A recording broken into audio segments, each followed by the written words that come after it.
Allora riprendiamo con i nostri lavori con la relazione di Monica Salvadori ed Elisa Bernard, Carlo Anti e l'approccio esegetico all'iconografia antica. Certo?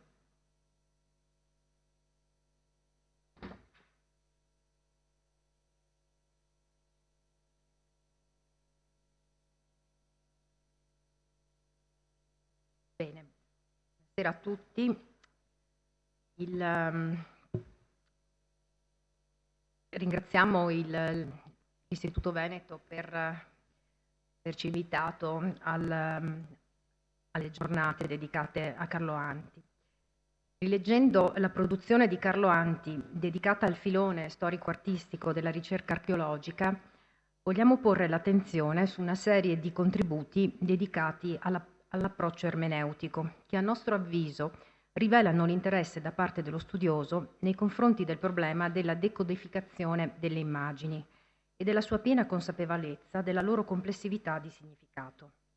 Tale finalità non è indubbiamente quella preminente negli scritti di Carlo Anti, tuttavia riteniamo che alcuni di essi siano significativi della sua attenzione al problema dell'esegesi delle opere figurate e della sua sincronia con le prospettive individuate alla fine degli anni '20 da parte di Carl Robert, che nella monumentale Archaeologische Hermeneutik ribadiva l'importanza di un'analisi sistematica di tutti gli elementi che compongono l'immagine, al fine del processo interpretativo. I contributi antiani sono rivolti prevalentemente alla produzione greca, su cui ci focalizzeremo in questa sede, ma non mancano interessanti spunti di riflessione su celebri opere dell'arte romana, come la Rapacis e la cosiddetta Ara di Domizio Nobarbo, o su casi meno noti, come il rilievo a soggetto teatrale da Castel Sant'Elia, località fra Nepi e Civita Castellana, appartenente alla base onoraria di un magistrato municipale curatore dei ludi di Faleri in onore di Giunone. Venendo all'analisi degli scritti dedicati alla lettura di manufatti greci, già in un articolo del 1924, dal generico titolo Appunti di esegesi figurata, Anti proponeva un'approfondita lettura iconografica di un'Oinocoe corinzia, conservata al Museo Civico di Bologna, proveniente dalla collezione Palagi, manifestando un primo interesse nei confronti della produzione ceramica figurata. A riguardo dello studio dei manufatti ceramici, qualche anno più tardi, nel contributo L'archeologia del 1930 nell'opera L'Europa nel secolo XIX, egli osservava quanto ancora difficile fosse arrivare a proporre interpretazioni iconografiche accurate e penetranti a causa della difficoltà di riprodurre correttamente le raffigurazioni vascolari, condizionate dalla superficie convessa dei vasi, circostanza per la quale era preferibile il disegno alla fotografia. Troviamo di nuovo quell'attenzione nei confronti del tema della documentazione che poco fa ci ha ben illustrato Francesca Ghedini. Iniziavano ad uscire proprio in quegli anni i primi volumi del CVA. Il primo volume è del 1922, progetto nei confronti del quale Anti si dichiara piuttosto scettico proprio in relazione alla qualità delle fotografie, troppo ridotte e imperfette, che, cito, riducono il nuovo corpus ad un inventario buono come repertorio di una prima ricerca, ma del tutto insufficiente a qualsiasi studio particolare. È vero però che il valore del CVA sta proprio in questo, nell'offrire un'essenziale ma importante base di partenza per qualsiasi indagine di ceramografia, valore ancor più accentuato dalla recente versione online. Tornando al contributo sul manufatto conservato a Bologna, poco citato invero fra i titoli bibliografici normalmente riferiti al pezzo, Carlo Anti propone una puntualizzazione dell'interpretazione pubblicata dal Pellegrini nel 1900. Si tratta, come vediamo nella slide, di una brocca che si caratterizza per la forma attestata nel periodo medio corinzio, con bocca trilobata e fondo piatto, decorata da due ricchi fregi figurati con animali ed esseri umani, alternati sullo sfondo da rosette di riempimento. Al centro del fregio maggiore, sul corpo del vaso, è riconoscibile la figura della Pozinazzeron, posta fra due leoni con le fauci spalancate. Seguono un cigno e un capro che pascola ed altre due figure, una con l'arco, l'altra con la lancia, alle prese con una caccia al cinghiale. Sulla base di alcune osservazioni, Anti propone che il manufatto costituisca uno degli esempi più antichi di una scena mitica e in particolare del tema della caccia calidonia. Ne sono indicative le proporzioni non comuni del cinghiale e la figura dell'arciere, che, a suo avviso, va ricondotta al genere femminile per la conciatura e le membra sottili e slanciate. Tali considerazioni porterebbero dunque a riconoscere tale figura come Atalanta. Al di là di questa identificazione, accolta in seguito dalla critica con moderata adesione, anche nei più recenti cataloghi sulla produzione corinzia, l'aspetto che emerge dal contributo antiano è l'attenzione posta al problema del rapporto fra tradizione letteraria e tradizione iconografica nelle fasi più antiche dell'arte greca. Se, cito, siamo autorizzati a riconoscere delle rappresentazioni di miti solo là dove appaiono sicure corrispondenze con la tradizione scritta, talvolta, cito ancora, la tradizione scritta può essere posteriore alle figurazioni più antiche e quindi non possiamo escludere che in queste siano figurati miti che noi non possiamo riconoscere solo perché li ignoriamo e perché li conosciamo in redazioni diverse. Secondo l'interpretazione di Carlo Anti, nell'Oinocoe di Bologna sarebbe attestato il mito calidonio nella sua versione più complessa, con la partecipazione anche di Atalanta arciera, in accordo con la versione dei Sfozerai di Stesicoro. Entrambi i documenti sarebbero indicativi dell'interesse che il mito suscitava tra la fine del VII e gli inizi del VI secolo a.C. e in tale prospettiva l'Oinocoe Palagi rivelerebbe tutta la sua eccezionalità. Per sostanziare ancor meglio il contributo di Carlo Anti all'ermeneutica figurativa di metà Novecento, vale la pena focalizzare l'attenzione su uno dei suoi temi cruciali, il rapporto fra ceramografia e teatro. Vedremo poi nel contributo che seguirà di Jacopo Bonetto quanto questo tema sia un tema sentito dal nostro archeologo. Con alcuni scritti egli si inserisce nella lunga e controversa querelle che prende origine dall'humus critico ermeneutico di tradizione tedesca e poi più tardi francese. È noto che la riflessione critica al proposito vanta una lunga tradizione risalente alla fine del XIX secolo, quando studiosi della statura, ancora una volta, di Karl Robert iniziarono a riflettere sulla tesi secondo la quale nell'iconografia vascolare di V-IV secolo a.C. sarebbero ravvisabili connessioni con la tragedia ateniese. In Bildung Lied, con cauto scetticismo, pur rifiutando di riconoscere in qualsiasi opera d'arte figurativa l'illustrazione di un testo, il Robert ammetteva un riflesso indiretto della tragedia classica sulle produzioni ceramiche attiche, riflesso mediato dal cosiddetto immaginario popolare e declinato in termini di temi e di composizione, non certo di maniera, evidente nella connotazione patetica delle figure, nella subordinazione dei personaggi secondari e delle comparse ai protagonisti della raffigurazione e nel spediente che il Klein avrebbe definito sintesi ciclica, ossia nel mettere in scena in un'immagine sintetica due o più episodi significanti evocativi dell'intera storia. Tuttavia, l'innovativa impostazione metodologica robertiana rimase inascoltata e gli studiosi della Germania positivista, nel solco di una lunga tradizione di studi di ascendenza filologica, perseverarono nell'esegesi della pittura vascolare alla luce delle grandi tragedie dell'Atene classica. La svolta si ebbe con l'americano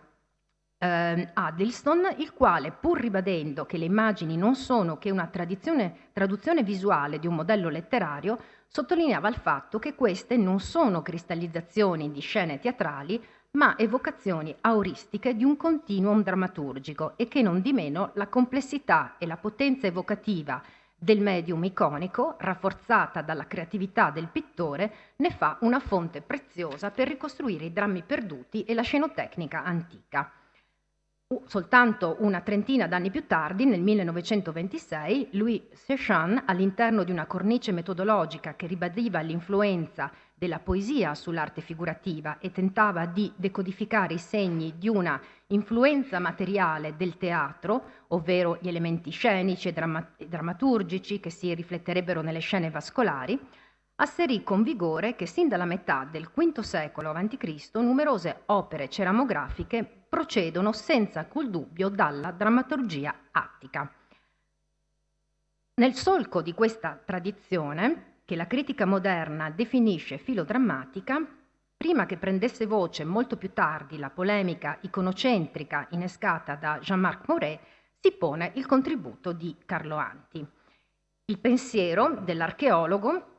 è espresso in un paio di articoli che datano agli anni 50. Il vaso di Dario e i persiani di Frinico, pubblicato sulla rivista Archeologia Classica nel 52, e una Metrocnomia non Eschilea, apparso su Archeologici Ephemeris nel 1956. In quest'ultimo la teorizzazione antiana è enunciata nei seguenti termini. I vasi attici, leggiamo il testo, del V secolo, nei quali si può riconoscere con sicurezza un riflesso diretto delle tragedie che venivano presentate agli agoni ateniesi, sono estremamente rari. La grande maggioranza dei vasi figurati, nei quali è evidente la dipendenza teatrale, è italiota o siciliota e del IV secolo a.C. Alcuni di questi si riallacciano certo alla tradizione artistica e teatrale attica, ma indirettamente attraverso la riproduzione o imitazione di famosi pinaches votivi, così come accertato per alcuni pinaches di terracotta. Gli altri mostrano una particolare interpretazione scenografica che non corrisponde a quanto conosciamo dei palcoscenici della Grecia propria, sia del V sia del IV secolo, e che pertanto si deve supporre specifica italiota o siciliota. Questi ultimi dunque devono ritenersi ispirati dalla visione diretta di rappresentazioni locali, talvolta riprese di famose tragedie attiche, identificabili con le poche di cui si è conservato il testo, oppure con tragedie perdute, talvolta, come ovvio, prime esecuzioni di drammi nuovi del IV secolo, anch'essi si intende a noi ignoti. Riassumendo, dunque, Anti osserva che 1. La dipendenza teatrale è ravvisabile in alcuni vasi di produzione magno-greca e siciliota databili al IV secolo a.C. 2. Alcuni di essi imitano una categoria particolare di media iconografici, i pinaches consacrati nei templi come ex voto per le vittorie agonali, souvenir delle performance teatrali in forma di immagine. 3. Altri traggono ispirazione da messe in scene locali di nuove tragedie indigene ignote o di antiche tragedie attiche rielaborate, individuabili tra quelle conservate più o meno integralmente o tra quelle note solo da frammenti oppure perdute e non identificabili. Tali considerazioni implicano che le scene vascolari di ispirazione tragica possano essere una fonte ermeneutica utile a ricostruire il dramma, ma non la messa in scena, sottolinea Carlo Anti, e ciò avviene solo nel caso in cui sia evidente la loro dipendenza da drammi attici di cui possediamo il testo e di cui abbiamo comunque qualche notizia particolare. Consideriamo dunque il primo contributo dedicato alla lettura del celebre vaso di Dario. Carlo Anti si attiene a un assunto metodologico che dichiara sin dall'inizio. Il manufatto viene esaminato alla luce di quella che chiama, cito, ermeneutica psicologica dall'interno, e ci sovvengono le parole di Francesca Ghedini. Mirante, cito ancora, a cogliere la reale situazione rappresentata attraverso gli atteggiamenti delle persone, il vestire e gli attributi, i gesti, l'espressione dei visi e i rapporti tra figura e figura e tra figure e ambiente. Secondo la proposta esegetica di Carlo Anti, il vaso rappresenta un'ambasceria al Gran Re, riunito in consesso con i suoi etairoi. Seguiamo alcuni passaggi suggestivi della sua descrizione. Dario, assiso in trono al centro del registro mediano, accompagnato da una guardia del corpo, ascolta impassibile la perorazione di un vecchiardo che parla su un bema. Con espressione corrucciata e preoccupata, compiendo il consueto gesto oratorio, egli si rivolge al nobile persiano seduto all'estremità sinistra, che ostenta un'espressione pacata e pare intervenire nella disputa con animo sereno. Le sue parole sorprendono però il vecchio accanto a lui, che si rivolge improvviso, quasi sorpreso, esprimendo un'intensa attenzione interrogativa, e irritano il principe scetrato all'estremità opposta, Serse, secondo l'esegesi antiana, che non cela il suo disappunto. Anche il personaggio di rango, vestito alla greca alle spalle dell'oratore sul bema, nel quale Anti individua Ippia, pende dalle labbra del contraddittore, con spasmodica e purfidente attesa, mentre il vecchio pedagogo, che chiude il registro a destra, guarda preoccupato verso Dario, verso il quale fa con la destra un gesto di esortazione. Secondo Anti, l'uomo sul bema sarebbe un satrapo giunto dalla Lidia per implorare l'aiuto del gran re contro l'incombente minaccia greca. Nel registro inferiore, gli uomini del suo seguito, genuflessi, si profondono in gesti di profonda, affannosa implorazione, mentre altri offrono con premura l'oro necessario alla guerra. Nel registro superiore è invece rappresentato l'ambiente olimpico, che si configura come prologo in cielo della raffigurazione. Le divinità, Zeus con Nike da un lato, Atena dall'altro, si rivolgono verso la personificazione di Hellas, tutta raccolta in se stessa in atteggiamento di accorata umiltà. Particolari sono le due figure a destra, la personificazione di Asia, che seduta in veste di donna regale, scetrata e diademata su un ampio batron, guarda quasi a sfida verso le divinità, e davanti ad essa un'orrida figura, corrucciata e guardinga, con sguardo bieco e subdolo, che stringe tra le mani due torce accese, identificata dall'iscrizione come Apate, la frode. Artemide sul daino e Apollo chiudono il registro sulla sinistra. La regale Asia, personificazione della Lidia, minaccerebbe con la frode la pacifica Ellade, alla cui difesa, sotto gli auspici di Apollo Boetromios e Artemide Agrotera, interviene Atena, che la sospinge verso Zeus, accompagnato da Nike, promessa di vittoria. Il riferimento all'ambiente persiano è chiaramente espresso dalla parola Persai, scritta a grandi lettere sul piccolo bema circolare, che rimanderebbe al contempo al titolo della figurazione e alla didascalia del dramma ispiratore. Tralasciando per motivi di tempo i passaggi del complesso ragionamento ermeneutico, ci si limita a dire che, dando per assunto che l'opera non sia la trasposizione figurativa di una narrazione storica vera e propria, che sarebbe un monstrum nell'arte greca,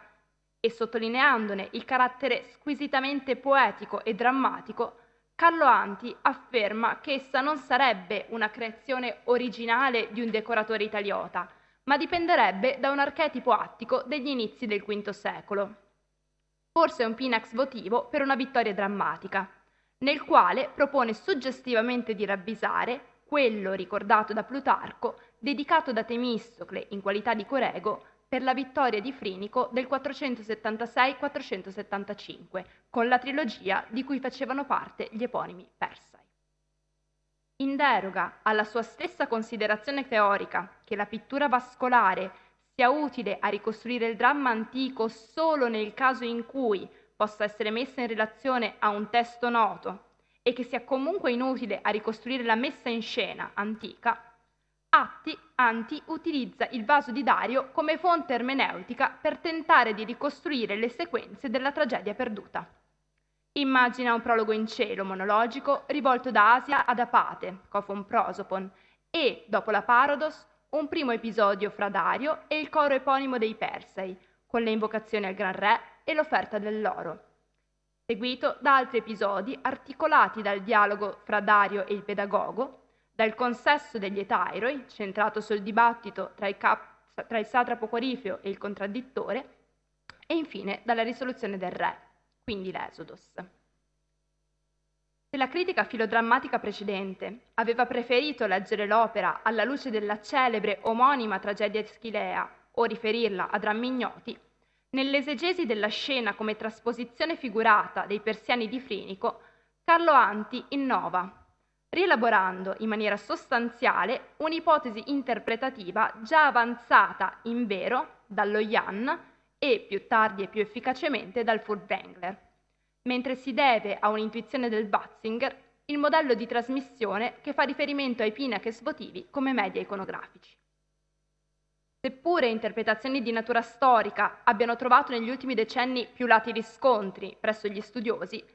vale la pena sottolineare che l'ispirazione teatrale all'eponima opera di Frinico avrebbe avuto eco, dopo Anti, nelle Illustrations of Greek Drama di Trendall e Webster, nel The Red Figure Vases of Apulia, dove lo stesso Trendall e Cambitoglu citano ampiamente la proposta ermeneutica antiana, e in Pittura greca da Polignoto da Pelle di Paolo Moreno, che recepisce in toto la lettura di Anti, pur senza citarla. Il secondo contributo, dedicato al rapporto fra teatro e ceramografia, si basa sull'interpretazione dell'Idria Figure Rosse di Nauplia, con Oreste che uccide Clitemnestra, indagata da Carlo Anti in Una Metroctonia non Eschilea. Pur ammettendo, sul filo degli studi precedenti, un diretto influsso di una rappresentazione teatrale sulla scena figurata, Anti rifiutò però di porlo in relazione con le Quefore di Eschilo.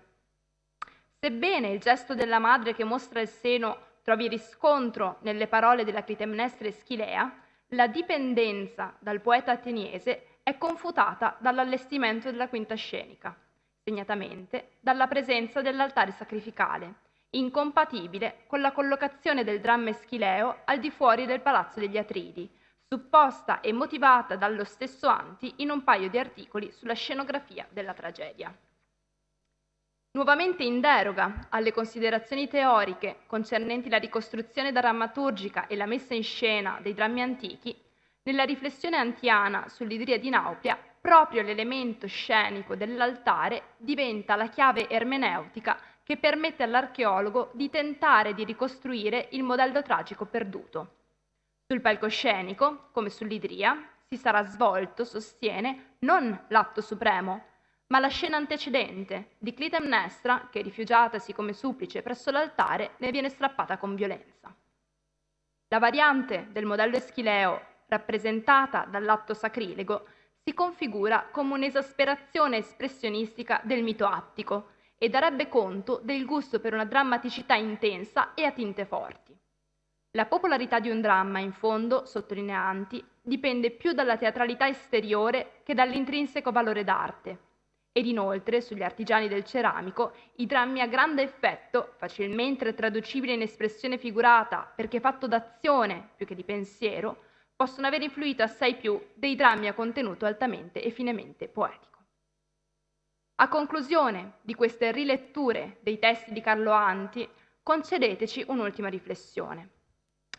Se, dopo le posizioni iconocentriche sviluppatesi a partire dagli anni 70, sembra troppo audace pensare che le performance teatrali, che hanno innegabilmente avuto un ruolo nella formazione e nella disseminazione del mito a livello popolare, in termini di soggetti e temi, lo abbiano avuto anche nella codificazione e nella trasmissione delle iconografie, non si può non riconoscere che tra arte drammatica e arte pittorica, espressioni del medesimo milieu antropologico-culturale ed espressivo, sussistano delle tangenze,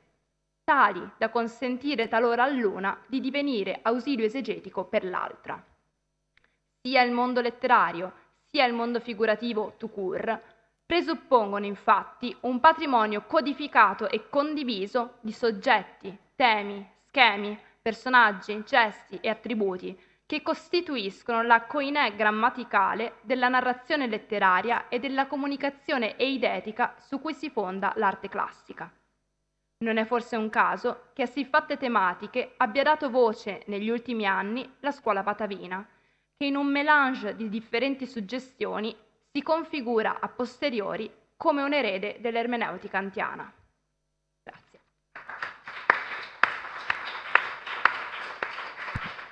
Grazie. Grazie a Monica Salvadori e Elisa Bernal per questo contributo che apre nella direzione poi dell'approfondimento che ora Jacopo Bonetto e Anna Bertelli ci daranno degli studi di Anti sul teatro. Passiamo dall'icono